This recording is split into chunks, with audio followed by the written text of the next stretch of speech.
أعوذ بالله من الشيطان الرجيم.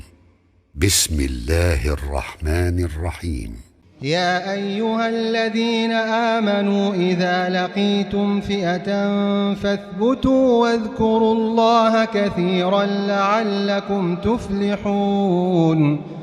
وأطيعوا الله ورسوله ولا تنازعوا فتفشلوا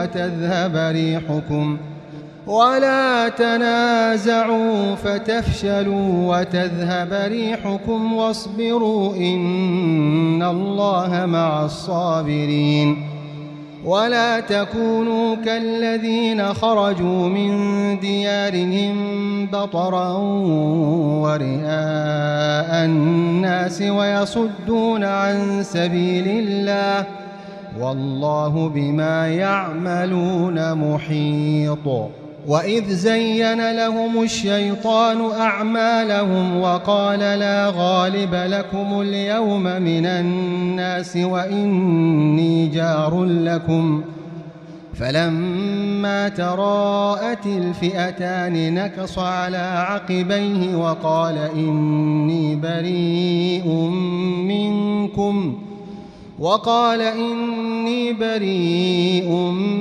منكم إني أرى ما لا ترون إني أخاف الله والله شديد العقاب. إذ يقول المنافقون والذين في قلوبهم مرض غر هؤلاء دينهم ومن يتوكل على الله فإن الله عزيز حكيم. ولو ترى إذ يتوفى الذين كفروا الملائكة يضربون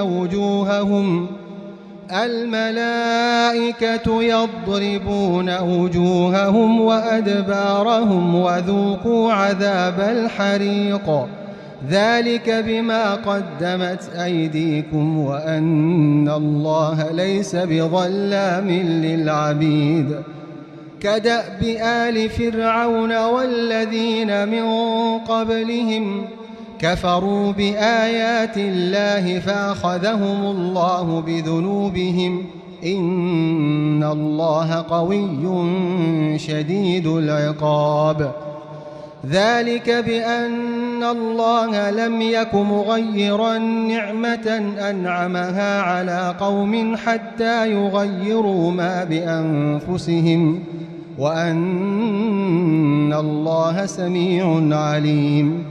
كدأب آل فرعون والذين من قبلهم كذبوا بآيات ربهم فأهلكناهم بذنوبهم وأغرقنا آل فرعون وكل كانوا ظالمين.